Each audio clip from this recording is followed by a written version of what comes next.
Hello, NBA fans. Today we're going to explore a trade that took everyone by surprise and could change the landscape of the league. The New York Knicks decided to make a bold move by acquiring Julius Randle in a deal with the Minnesota Timberwolves involving big names like Karl Anthony Towns and Dante DiVincenzo.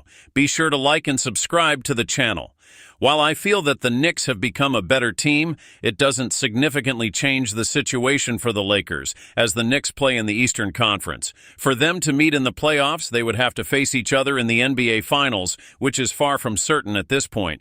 On the other hand, the Timberwolves are in the Western Conference, and I believe this trade has negatively affected them. In my view, they haven't improved, and this will impact their performance. The trade of Randle for Towns is undoubtedly a significant loss in terms of the team's offensive fit.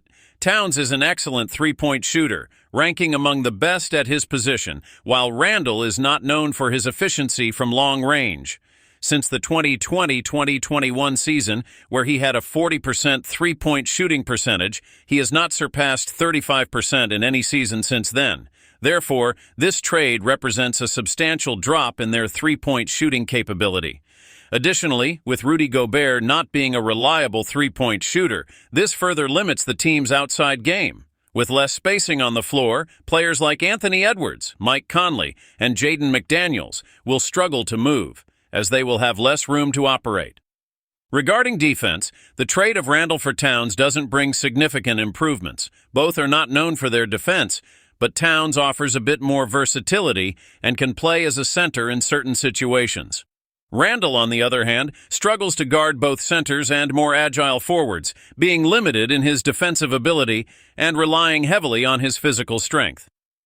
This loss of versatility, in my opinion, will have a significant impact on the Timberwolves' performance. It may take time for them to adjust, as was the case with Gobert's adaptation, which took almost an entire season to be effective alongside Towns, who fit better with his playing style. Now, with the new combination of Gobert and Randle, it may take even longer to find a new playing format. I believe they will lose wins in the regular season. It's possible that they could adjust in time for the playoffs and even reach the conference finals, but I don't see that as a realistic expectation. However, there's always the possibility that it could happen. Regardless, I think they will lose some wins. Making the duo of Rudy Gobert and Julius Randle work is a challenging task, both offensively and defensively. The floor spacing, especially regarding three-point shooting, could be quite disappointing. Defensively, teams will surely force them to make a lot of switches. And since both struggle to defend the pick and roll, this could become a significant issue. I see this as a bigger issue on offense. Defensively, they will likely be able to adapt, as Gobert is a good rim protector and has solid drop coverage skills. This should stand out more in the playoffs, where their defense can be strong. However, on the offensive side, I'm not so optimistic. I believe this will end up hurting them at some point, resulting in a decrease in wins. I'm happy about Dante DiVincenzo's arrival to the team. It's an underrated addition, as he's a great three-point shooter and can help offset the loss of Towns. However, he doesn't solve all the problems the team has created for itself. If the Timberwolves decide to keep Randle, which is uncertain at this point, I see a decline in the team's overall performance. In terms of standings, the Timberwolves were the third-best team last season, and if their performance drops significantly, teams like the Lakers may have a chance to catch up to them. They were separated by only 9 wins in the standings. If the Lakers can improve upon what they did at the end of last season, where they finished with 23 wins and 10 losses, which gave them the 4th best record in the Western Conference and 5th in the league, they may be able to surpass them. If another team, like the LA Clippers, also declines, that could open up more opportunities for the Lakers. If they can get past one of those teams, that could result in a 7th seed. If they can get past both, they could even secure the 6th seed, avoiding the play-in tournament and guaranteeing a direct playoff spot. Of course, this will require hard work and continuity from what they built at the end of last season, but it's not impossible. Some say teams like Denver and Phoenix may have also weakened, but I believe that, at the very least, the LA Clippers and Minnesota Timberwolves are certainly not as strong as before. This could impact the standings and consequently benefit the Lakers. However, even if we analyze it from the standings perspective, would the Lakers have a chance to benefit from any player becoming available because of this trade? I'm not sure if that will really happen, especially in the short term, but perhaps in the long term around the trade deadline. Looking at the players involved, it's clear that Towns won't be available as the Knicks are interested in keeping him, believing he fits well with the team, and I agree with that assessment, especially from an offensive standpoint. Therefore, Towns can be ruled out.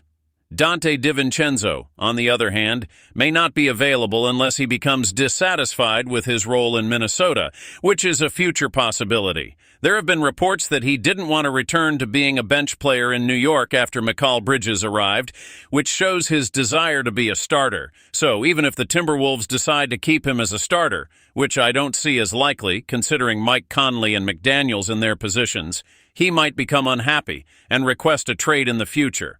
While this situation isn't the most likely, I wouldn't rule it out. Another option to consider is Nickeil Alexander-Walker, who may be impacted by DiVincenzo's arrival. Dante's addition could take away minutes from Alexander-Walker, who could share the same rotation or lineup, but eventually the team may choose one over the other. If they opt for DiVincenzo, it's possible that Alexander-Walker won't be happy and may also request a trade. He is on an expiring contract, and with the salary issues the Wolves are facing, that could lead them to consider a trade. Many believe this is one of the reasons they traded Towns. He will likely be seeking a contract in the $15 to $20 million range per year. If you don't know him well, don't underestimate him. He's an excellent wing defender, a good three-point shooter, and a solid scoring threat. Therefore, if the team isn't willing to pay him, they may consider a trade. Keep an eye on Alexander Walker, as he would be a great addition for any team, especially the Lakers, who lack options for the wing position. Finally, I see Julius Randle as the player most likely to be traded following this move. Personally, I'm not a fan of the idea of him playing for the Timberwolves, as I don't like the dynamic he has with Gobert. I wouldn't be surprised if they ended up trading Randle, whether in the short or long term. They may try to make that trade immediately, and I believe they will, but if it doesn't work out, they will likely look for alternatives. Now, the question is, would this be a good trade for the Lakers? In my view, no. Some fans have discussed whether it would be a beneficial trade, and I would include that it would be a poor choice. I believe Minnesota should be open to trades, and in my opinion, they should be. Naz Reid could fit better in that role than Randle. The problem is that they wouldn't bench Randle, which would likely offend him, so it would be complicated for them.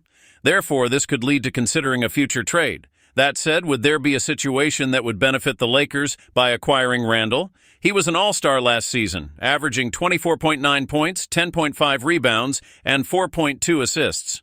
Although I don't think Randle would fit well, he is still a good player, but at the moment, he's not what the Lakers need. They have an abundance of wings and may not be what they're looking for. Additionally, acquiring Randle would complicate their contracts concerning players like Rui Hachimura and Jared Vanderbilt, which would become a problem. This wouldn't help them with their salary structure, which is already a concern, as they have significant financial commitments. Therefore, if the idea is to increase salary flexibility, a trade for Randle wouldn't be the best choice. Overall, this trade has impacted the teams and should influence the Lakers in the long run. Some may weaken, while others may improve. Thank you all for watching this video, and don't forget to subscribe and turn on notifications. Until next time.